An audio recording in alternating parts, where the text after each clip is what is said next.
Salam, Salam, LEMBA, Better Israel. Salam to all the Kiki, LEMBA, Better Israel around the world. Salam to the Queen Mother of this honorable kingdom, Queen Mother Bukeka Naya Israel. No. I distinguish the Royal Executive Council of this wonderful and honorable kingdom, and the members of the Royal Executive and honorable and the highest Supreme Courts in this wonderful and honorable kingdom. I greet you all with salam greetings. I'll also distinguish the princesses and princes of this honorable kingdom in the royal palace of the LEMBA Better Israel kingdom. These greetings of salam are coming from King Binyam Selamun of LEMBA Better Israel from the royal courts of LEMBA Better Israel kingdom in Santiago de Chile, South America. I should like to send my salam greetings to everyone that is listening to this video, that's watching this video, to feel welcome to be watching and also to see that they could relate with us in one way or the other or in some form. I have come to speak to you today after the Sambat that we had yesterday, after the celebration of the Great Sambat of the week of this moon of Ketete in the year 7092 in LEMBA Better Israel lunar calendar. I should like to identify the whole children of Israel, and on behalf of the nation of Israel, and I speak to the world, on behalf of all the children of LEMBA Better Israel in Ethiopia, in Sudan, in South Africa,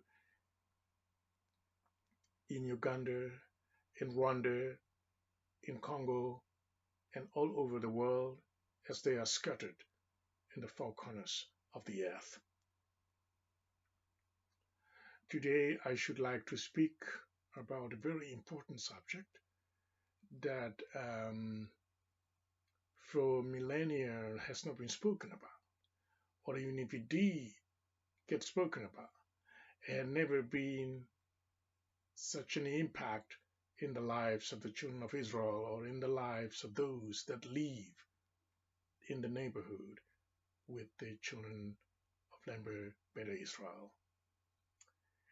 The kingdom is rising and making further tremendous progress, rather, in all the territories where we have a very good and powerful stronghold, that they are grouping themselves up in order to meet certain obligations within the kingdom and to make sure there is social growth and social development and a real good advancement in terms of learning together and each teaching the other what being LEMBA Better Israel is all about. And this is a very good and tremendous progress that we have taken notice of, that the children of Israel are getting together in different parts of the world in one accord to proclaim the greatness of their culture and to recognize the importance of their heritage and to live it and to celebrate it. So today I should like to speak about the history and the current affairs in the kingdom. I will try to marry the past and marry it to the present so that we can present the best of the old and the best of the new concerning LEMBA Better Israel. I'm sure some of you are beginning to notice that the kingdom is standing firmly now to lead the children to a destination, to a place where they will have to live in their own territory without having to be mingling with other cultures that may not be convenient to mingle with. If one is a LEMBA Better Israel person, we have so many traditions and customs that we do not want to wish to see them infiltrated by customs from somewhere else. So we are a very unique people, and we live in harmony with others in the regional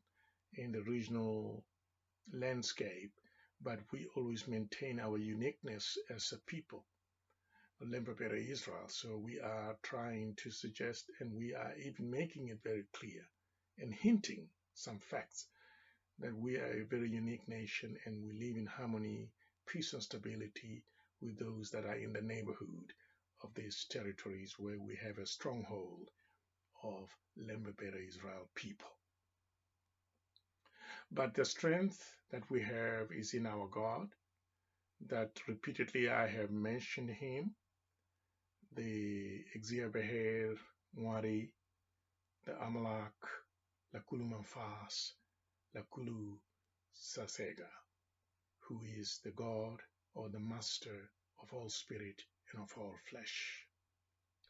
And this God that we have, the supreme being that we're looking at, who walks on the clouds and who is in the hollows of trees and who also moves in the wind and who also comes in the storms and lightnings of the storm and the rains and the clouds, is still with us today. He's still walking with us and speaking to us with a voice as clear as crystal and a voice as clear as a human voice that you could recognize and understand. And the utterances of such a voice, the message that comes out of such a voice is understandable to the LEMBA Better Israel children. In all their history, our God has been walking with us, talking to us.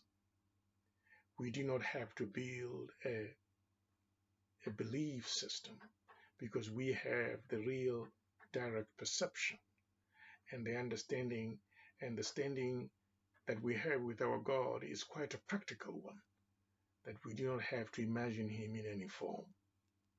We can only perceive him as he should be perceived.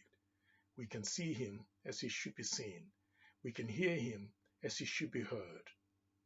So today, I should like to speak about union with him in many forms, through symbolism and through ritual relics and artifacts. So I should like to speak today about, I'll try to make it brief, I'd like to speak about the Ark of the Covenant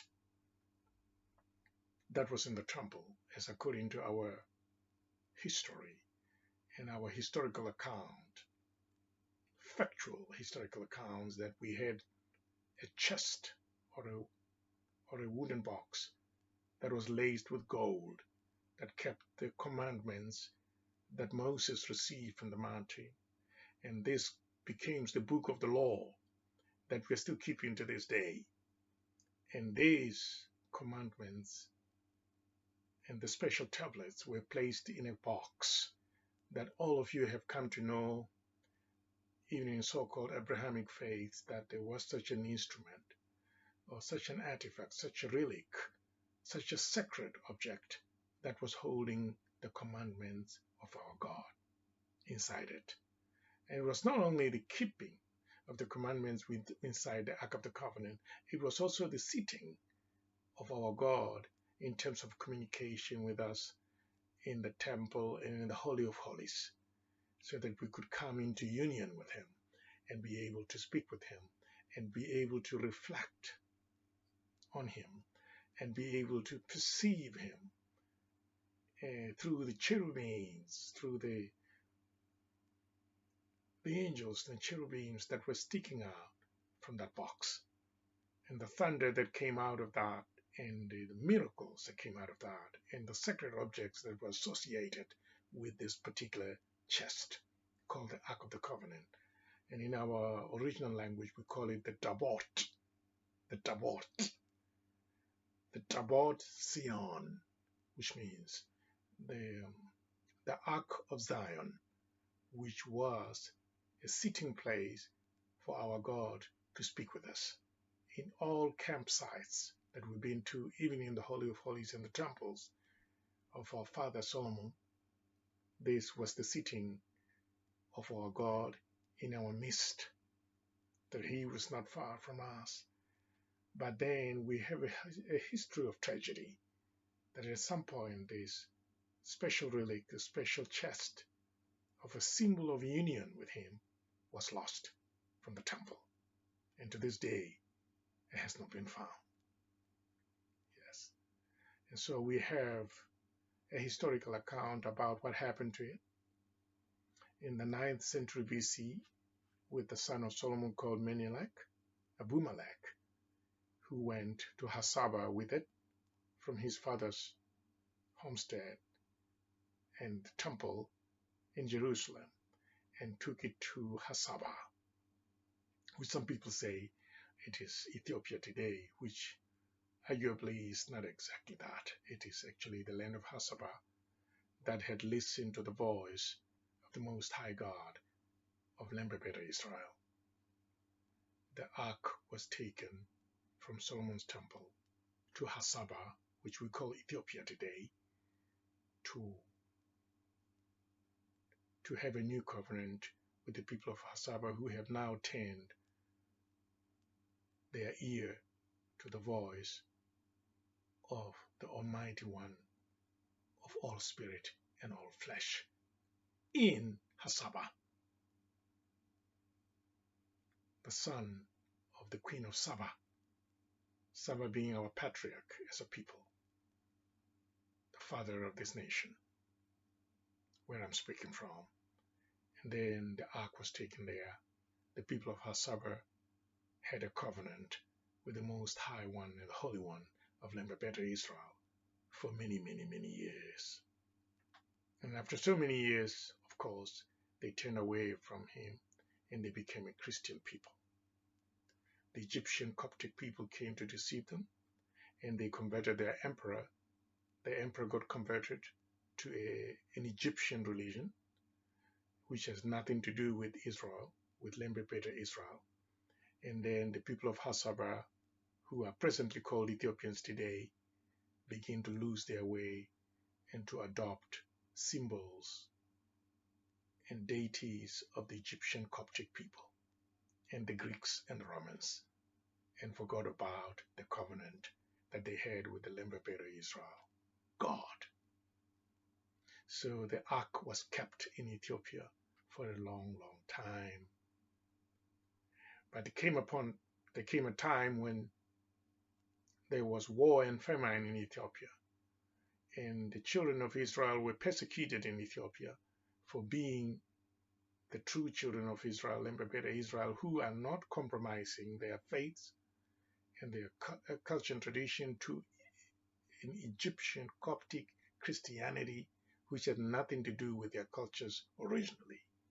So therefore, those ones who refused to become Christians were persecuted in Ethiopia, and by those who have forgotten the way of Zion and have taken the Christian pagan religion as their culture now, as an identity, a new identity of deception. So the ark stood in the hands of those that were disobedient to the God of Israel. They placed it in a Christian church.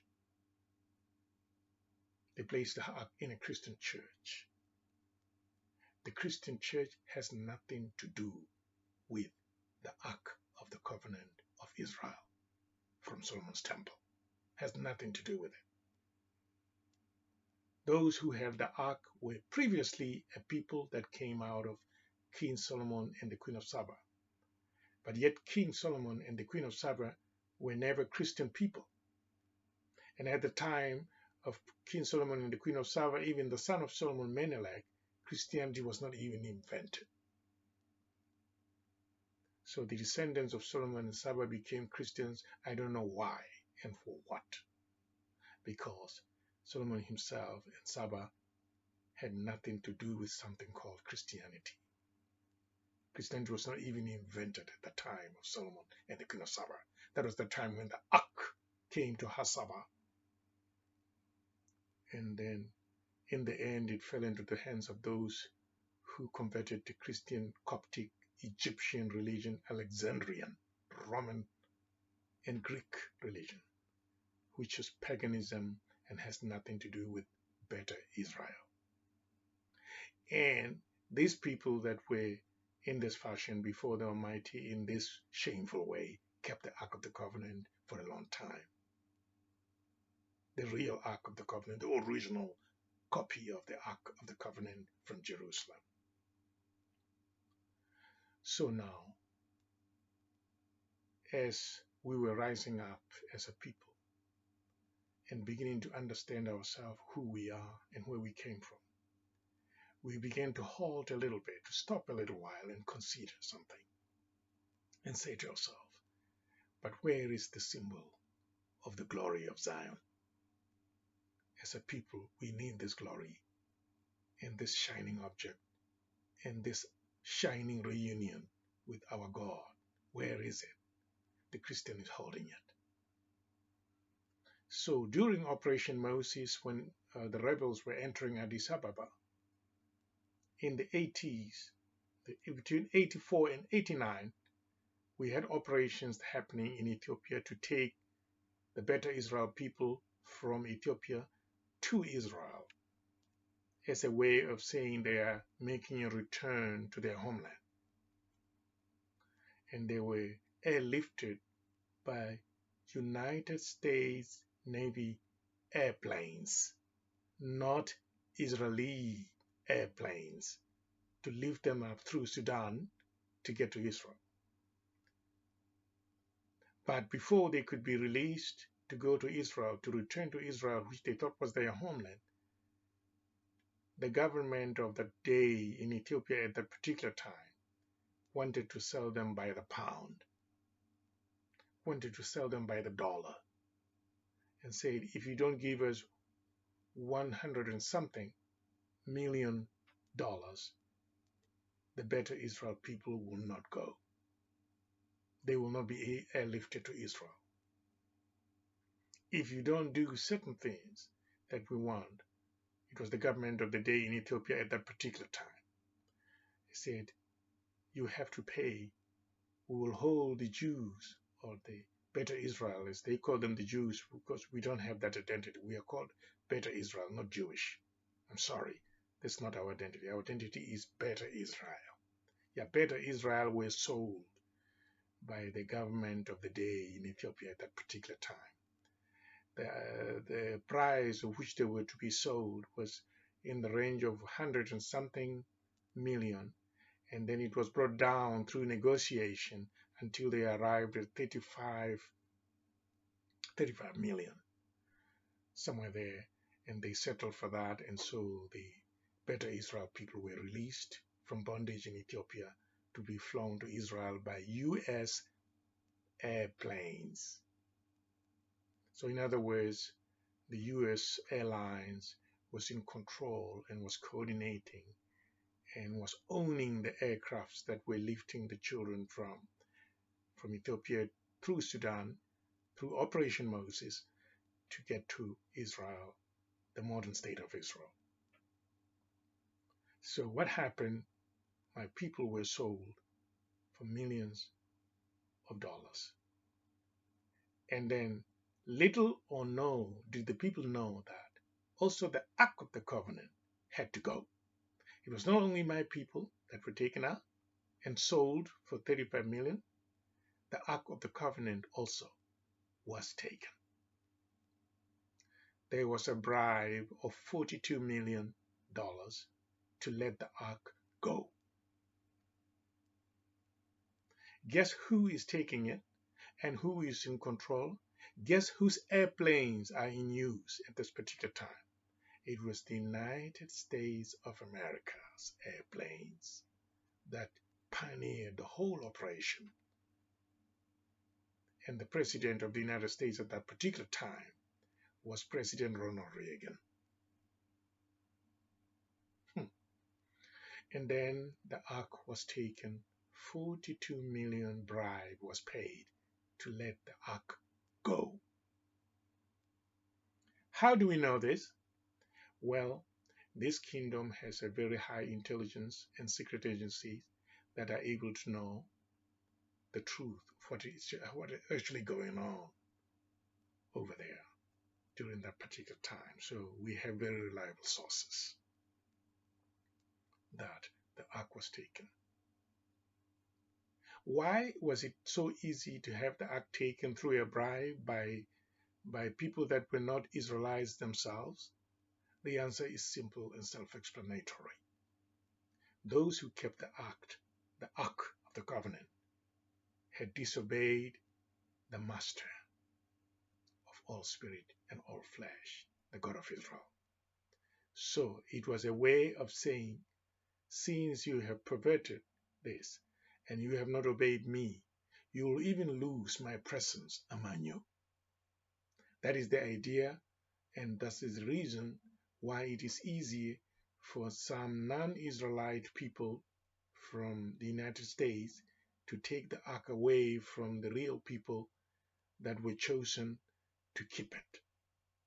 So in other words, those who have disobeyed God had to lose union with him. They had to lose it. So the Ark was allowed itself to be taken away from them. Because someone was saying, how can the Ark be taken? Because it's so powerful that it will stop people from taking it. Well, permission was given by the Master that he should go, since the ones holding on to the Ark were not faithful to the Master. Yes, this is the reason it was easy to get it taken away. Not to say that the Ark did not have the power, but to say, if they disobey the Master, he can let it go to the enemy and be in the enemy's hands for a reason. Yes, that is only known to him, the Master. Now, this is the reality on the ground. Where did the United States people and the Navy and the Air Force take the Ark to? We have the answers in LEMBA, Israel. They took the Ark to Pennsylvania in the United States of America. And they took it to an underground bunkers, a nuclear bunker. In the United States, there are underground bunkers that are created so that the people can hide in there, especially the dignitaries within the government of that particular country in terms of nuclear disaster. So there are underground bunkers, several of them across the United States. But in this particular instance, the Ark was taken, the Ark of the Covenant, the Tabot of Zion, was taken to Pennsylvania in a place called the Raven Rock or the Raven Rock Mountain, and in an underground bunker called Site R. Site R. This is where it was taken to. It was not taken to Israel or modern state of Israel whatsoever. So the kingdom is here to confirm that the Ark of the Covenant has actually been taken to the United States of America. How do we know this? How can we prove this? Can we be believed? Well, the answers to all those questions is, we in Better Israel, LEMBA Better Israel, we possess the oracles of our God, ETHIOPIA, Amalek, Israel. Wezentu, Wetu, Samai. This is my name, he said. So we possess the oracles. The reason why we are better Israel is because we possess the oracles of our God. You can go ask anyone else who worships a certain God and find out if they have the oracles or they possess the oracle of their God. If they do not possess the oracles, they don't have the oracles of their God, they cannot be the people of that particular God. The people who belong to a God have to have the oracles of that particular God that they are worshiping. So we are not an exception. We possess the oracles of the God of LEMBA, Beta, Israel, just like someone else would possess the oracles of their God somewhere else, if ever there is another God. Yes. So as the leader of the king of LEMBA, Beta, Israel, I was visited by the oracles. I did not ask anything. I did not ask the Amalek, Nakulumanfas, the supreme God of Israel, what happened to the ark. I did not make any inquiries. I didn't ask anything about it, but it came to me on a silver plate. The ark was moved at some point where it is being kept in the underground bunkers, according to the oracles.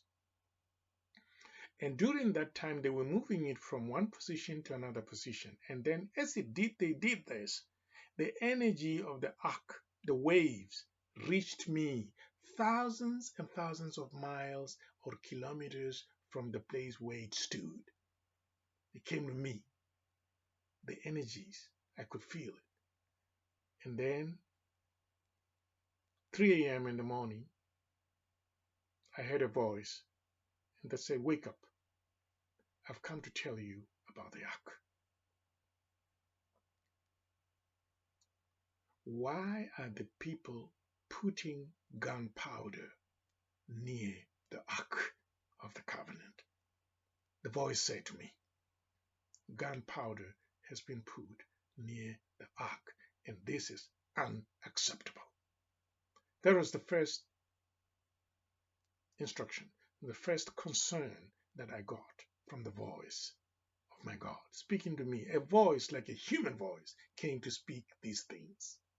I tried to ignore the voice. The voice repeated itself. He said, "No gunpowder near the ark of the covenant." This is the reason you are feeling it, the way you're feeling, what you're feeling, the waves of the ark, because there is something that is put close to it that should not have been there. Then I said, "What is it?" They said they have put it inside a container that is laced with rocks around it. So it's like a container, a little triangle container, and then it is laced with rocks on the side. These rocks look like bricks, just like I have bricks in the background here of my video. The bricks were not the bricks like the one I have here, but they were stones, and they became a container, and the ark was put inside.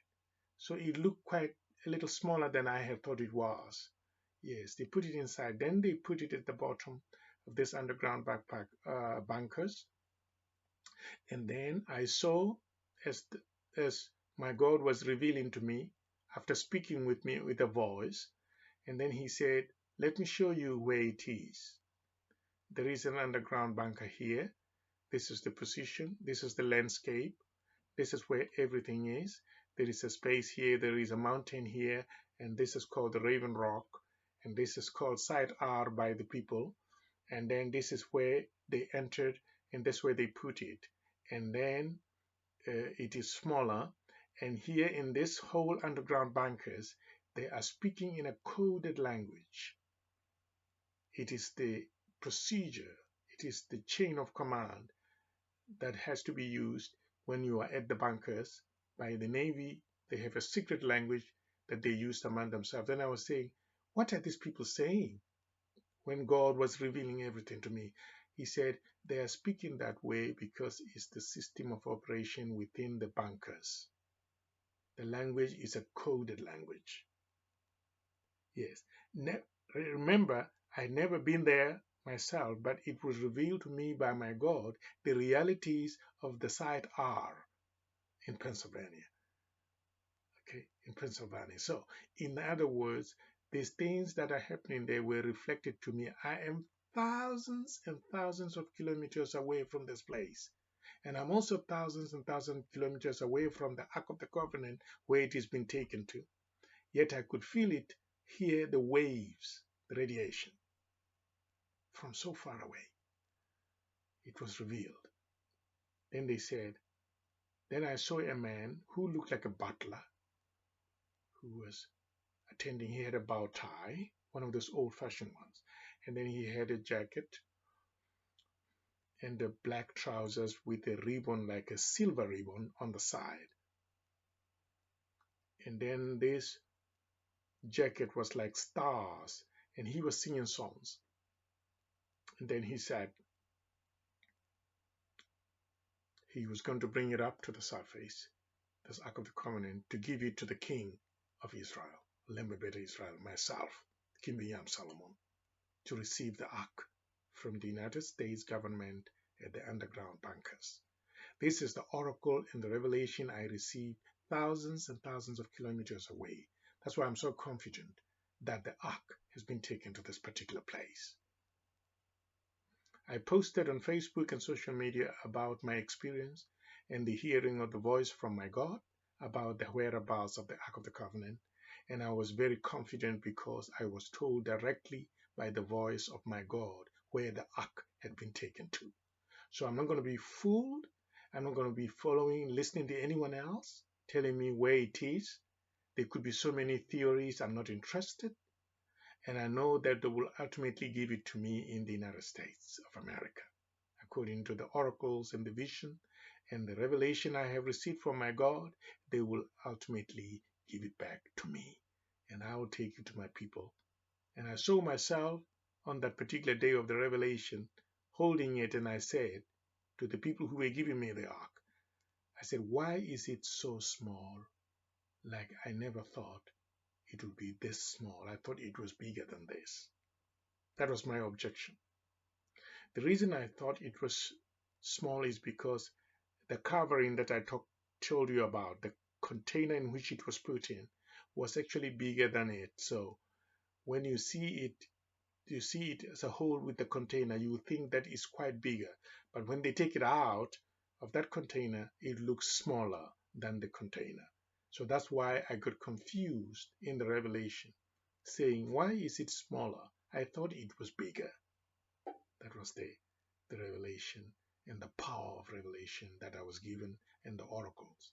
Then the voice came back and said, Solomon, tell the people not to put gunpowder near the Ark of the Covenant, for this provokes me.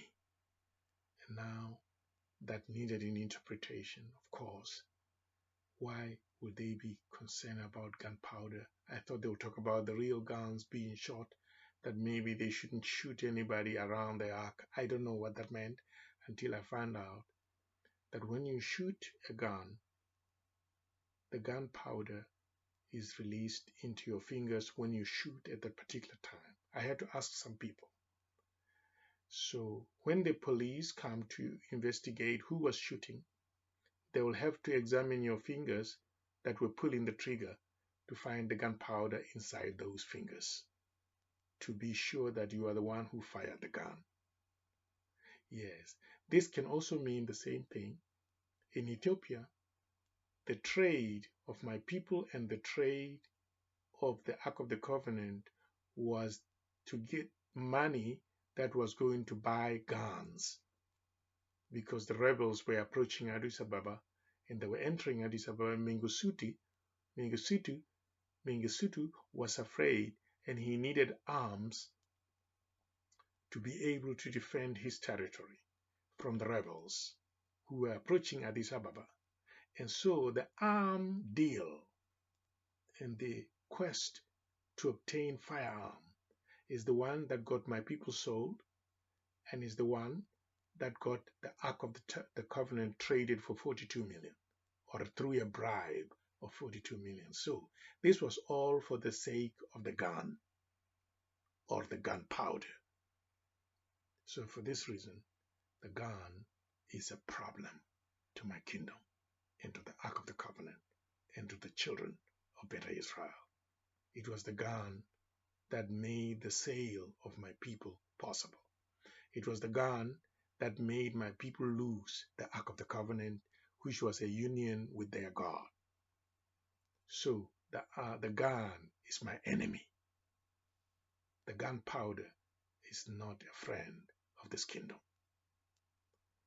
Therefore, my people, I've come to tell you, to reveal this truth to you, so that you will know what happened here.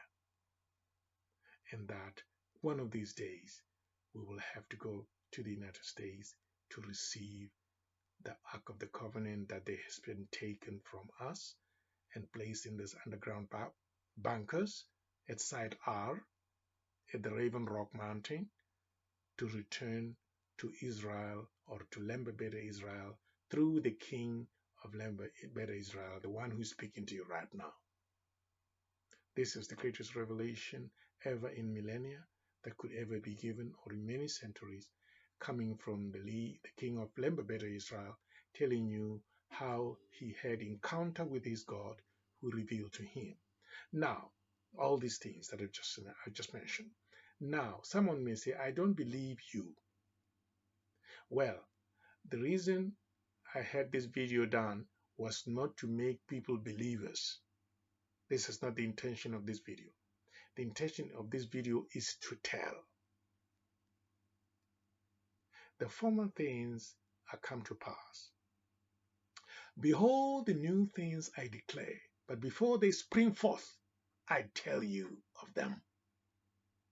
I want you to be able to say to me, as you told us, so now it's happening. Yes, I don't want to tell you when this is already happening. I want to tell you before it happens, so that you will look forward to this. And when it happens, you remember that my words were true. So I'm not asking for believers here to believe me. This is very practical and very scientific.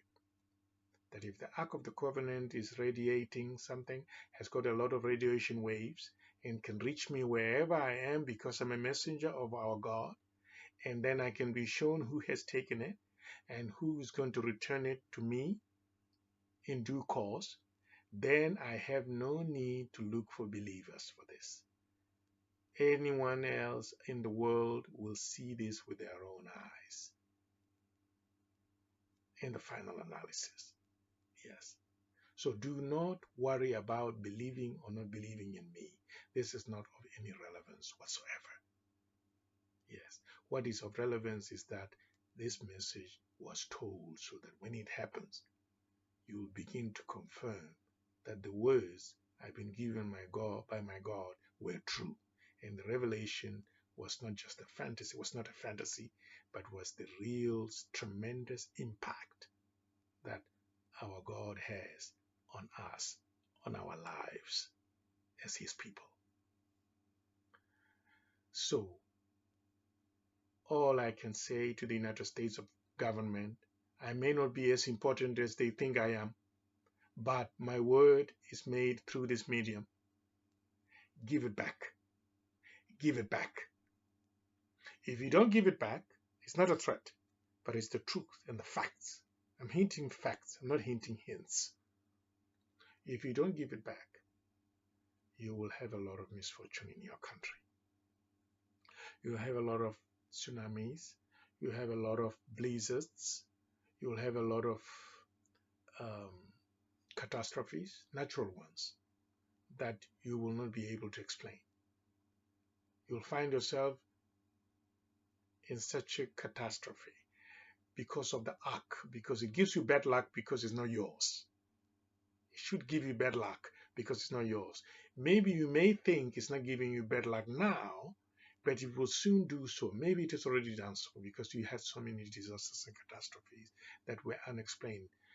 I was watching the fire burning your people, even on the lakes. the fire going across the lakes, getting to the people. The people had to go into the water to cool themselves off of the fire. What kind of a fire is this that goes over the lake?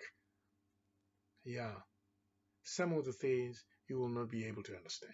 So therefore, if I were you, I will call the king of LEMBA Beta Israel, King Binyam Selamun, and say, come and get your object because it's giving us bad luck. Every time we try to do something, of course we do it, we seem like we're doing well, but suddenly then we have a catastrophe. We have this Katrina, yeah, we have these disasters, they go up to the Bahamas, we have these kind of things that are not easily explained. It's because of the misfortunes that have befallen us in America. We are a great nation, but we have this thing that we cannot balance. These natural things that are not explained happening to us. Well, the answer is here now. Listen to me. I may look like I'm nobody to you, but listen to me. The ark that you're keeping is the one that is giving you distress. Thank you very much. My job is now simplified. It's easy. All I can say is not to argue or to quarrel or to fight or to take arms and fight the United States or fight somebody that I think is not my friend or is my enemy.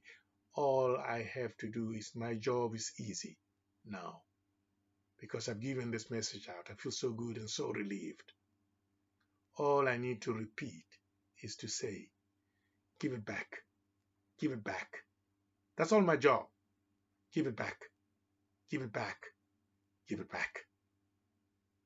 Thank you very much. Salam, salam, peace be unto the LEMBA Beta Israel children around the world. Peace be unto those who are keeping the ark under one condition, if they give it back. Salam, salam, my people. Salam, LEMBA Beta Israel, and salam to the world. This is King Binyam Selamun of LEMBA Beta Israel.